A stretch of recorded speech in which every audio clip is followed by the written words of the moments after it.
গুলো যে আমি যখন আমার বাবার মুখে আগুন দিলাম সঙ্গে সঙ্গে এই যে মুখের কাপড়টা আছে আগুনে লেগে সব পুড়ে গেল, বাবার মুখটা সঙ্গে ফুলে গেল, আগুনে পুড়ে গেল। আমি সহ্য করতে পারলাম না এই দৃশ্য। আমার বাবার মুখে কেমন করে আমি আগুন দিলাম? আমার বাবা আমাকে জন্ম দেওয়ার কি এটাই চেয়েছিল যে আমি আমার বাবার মুখে আগুন দিব? আমার মন থেকে ওই ধর্মের প্রতি আমার কেমন জানি একটা খারাপ লাগছিল। আমি আমার সৃষ্টিকর্তাকে খুঁজতে শুরু করলাম যে আমি আমার সৃষ্টিকর্তা কোথায় পাবো। এরকম অনেক মুসলমান ভাইদেরকে জিজ্ঞাসা করলাম। কিছুদিন পরে আমার ক্লাস ফ্রেন্ডদের সাথে আমি ঢাকায় চলে আসলাম। আমার জীবনের প্রথম আমি জাতীয় মসজিদ বাইতুল মোকাররমে ঢুকছি, হিন্দু অবস্থায় ঢুকছি।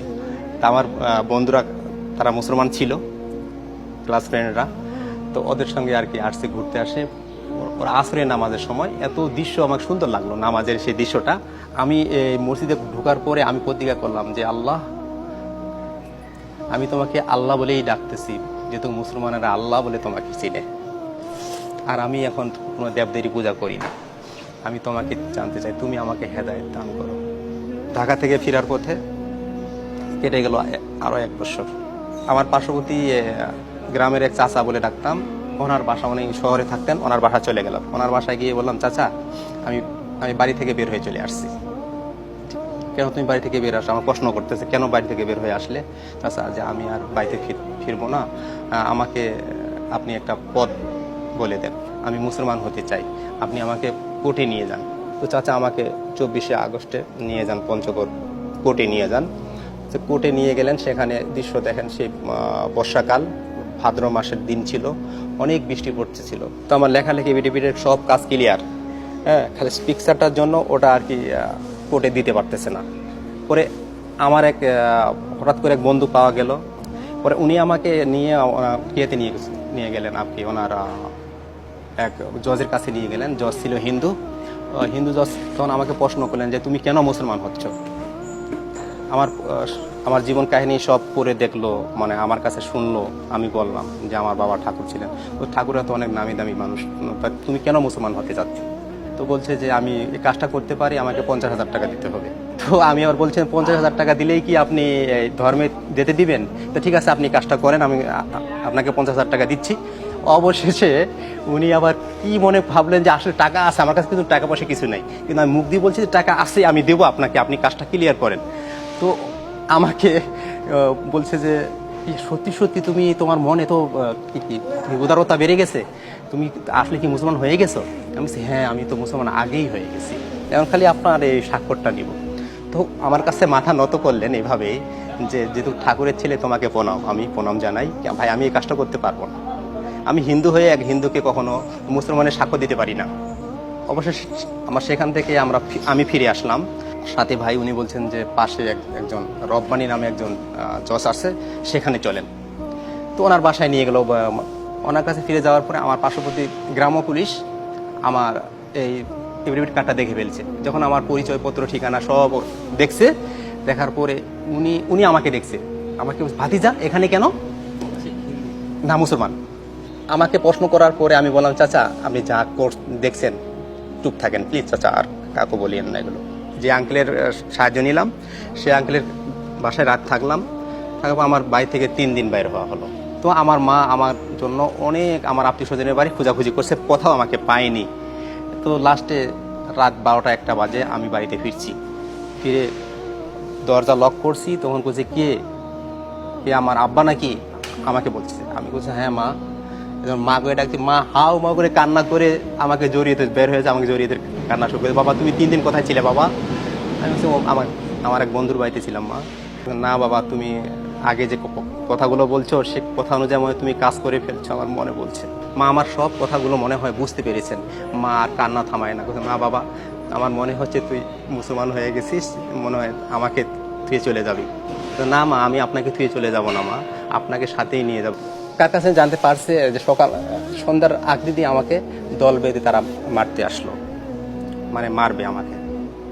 ওই যে চাচা গ্রাম্য পুলিশ যে আমাকে এভিডেভিট করতে দেখছে, উনি আর কি পার্শ্ববর্তী আমাদের একটা বাজার ছিল, বাজারের নাম ফুলবাড়ি বাজার।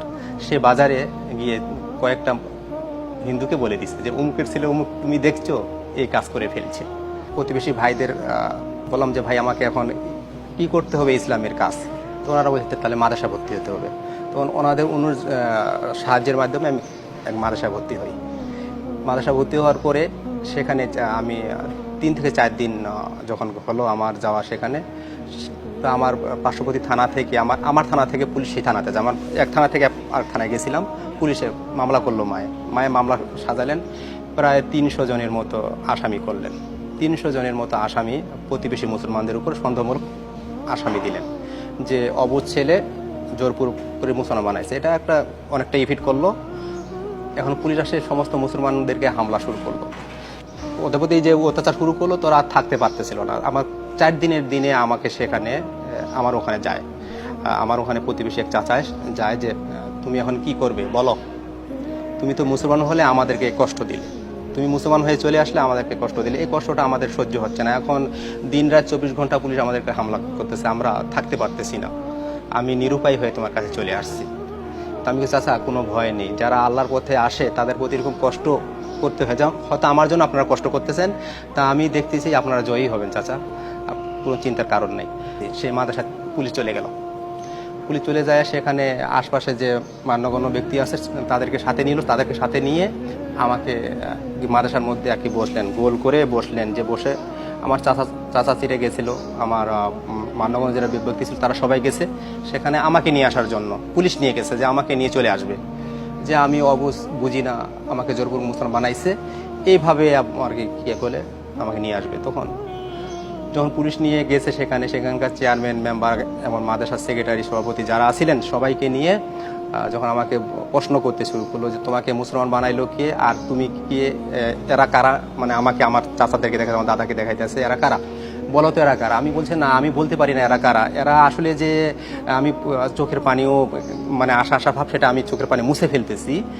এই জন্য মুছে ফেলতেছি যে আমি যদি বলি যে তারা আমার চাচা, আমার বাবা, আমার দাদা, তাহলে আমাকে তারা নিয়ে যাবে। আমি তাদেরকে এই কথাই বললাম যে তারা আমার কেউ না, আমি চিনি না তাদেরকে, আমাকে কেউ মুসলমান বানাই নেই, আমি নিজে নিজে মুসলমান হয়েছি, আমাকে কোনো ব্যক্তি মুসলমান বানাই নেই, আমি নিজে নিজে মুসলমান হয়েছি। আর হয়ে আমি এখন মাদ্রাসার ছাত্র, আমি মাদ্রাসা পড়তে এসেছি। এভাবে যখন আমার ডিজি দিয়ে দেই, আমার কথাগুলো তারা শুনে, তখন ওখানকার মান্যগণ্য ব্যক্তিরা বলে যে ভাই আপনাদের ছেলে তো না, আপনাদেরকে অস্বীকার করতেছে, আমরা কেমনে পাঠাই দিই আপনার সাথে। না ভাই, আমরা পাঠাই দিতে পারবো না। তারপর দিন সকালবেলা আমার ওই এক প্রতিবেশী চাচা মুসলমান, উনি আমাকে সাথে নিয়ে আমার কোর্টে গেলেন, কোর্টে হাজিরা দিতে যাই। সেদিন প্রায় হাজার হাজার মুসলমান, হাজার হাজার হিন্দু সেখানে সমবেত হয়। সমবেত হওয়ার পরে যখন আমার হাজিরা শুরু হয় কোর্টে, মানে আমি যখন কাঠগড়ায় দাঁড়াই, আমার মামলাকে কেন্দ্র করে সেখানে গেছে, মানে আমাকে মানে হিন্দুরা বলছে আমাদের ছেলে আমরা নিয়ে আসবো, এবং মুসলমান বলছে না আমাদের ধর্মে আসছে, আমরা তাকে নিব। ভয়াবহ পরিস্থিতি, মানে সেখানে জজ আমাকে প্রশ্ন করেন, কলমটা মুখে নিয়ে আমি জজের সামনে বললাম যে স্যার আসলে তো আমি বুঝে সুঝে মুসলমান হয়েছি, আমাকে তো কেউ জোরপূর্বক মুসলমান বানায়নি স্যার। এই যে হাজার হাজার হিন্দু, এরা আমার কেউ না স্যার। এই যে এই হাজার হাজার মুসলমান, এরাও আমার দিনী ভাই, এরা আমাকে কোনো পরামর্শ দেয় নাই, কোনো কুমন্ত্রণা দেয় নাই। আমি নিজেই ইচ্ছা করে ইসলামে আসছি, আমি সহজ্ঞানে ইসলামে আসছি, আমি স্বেচ্ছায় কলেমা পড়ে মুসলমান হয়েছি। আমি স্বেচ্ছায় এখনও আপনার সামনে বলতেছি লা ইলাহা ইল্লাল্লাহু মুহাম্মাদুর রাসূলুল্লাহ। এই কথা যখন আমি বললাম যে স্যার আপনি মুসলমান, স্যার আপনি বলেন, একজন হিন্দু ছেলে যদি মুসলমান স্বেচ্ছায় হতে চায়, তাহলে কেউ যদি তাকে জোরপূর্বক না করে তার প্রতি যদি মানে এরকম নির্যাতন করা হয়, তাহলে কেমনটা লাগবে স্যার। আসলে আমাকে কেউ মুসলমান বানায় না স্যার, আমি নিজে ইচ্ছা করে হয়েছি। আর এই যে মুসলমান ভাইদের প্রতি তারা মামলা করে যে পুলিশে হামলা করতেছে বারবার, এটা মানে আমার কাছে অনেকটা দুঃখজনক স্যার। এরা কোনো দোষী না স্যার, আমি দোষী স্যার, যা শাস্তি হলে আমার হবে স্যার। দেখেন স্যার, আমার 10 বছর না, আমি পুরা বুঝবান স্যার, আমার 18-19 বছর বয়স স্যার, আমি সাবালক স্যার, আমি নাবালক নই স্যার। এই কথাগুলো বলছিলাম এভাবে, তখন আমি মামলার রায় পাই। তো সেদিন আমাকে তো অনেক মুসলমান স্বাগতম জানাইলো, আর অনেক হিন্দুরা লাঞ্ছনার মালাই দিল। হ্যাঁ, তো এভাবে আমি একটা মাদ্রাসা আসি, থাকার পরে মাদ্রাসা আসি, লেখাপড়া করা শুরু করি। এই লেখাপড়া করে আল্লাহ রহমতে আপনাদের নেকদয় আমি দাওয়া কমপ্লিট করছি, মাওলানা কমপ্লিট করছি। করার পরে আমি দাওয়াত দেওয়া শুরু করলাম হিন্দু ভাইদেরকে। তাদেরকে বলতে লাগলাম যে আল্লাহ ছাড়া কেউ নেই, আল্লাহ এক, আল্লাহ ছাড়া আমাদের সৃষ্টিকর্তার কেউ নেই। আমরা যে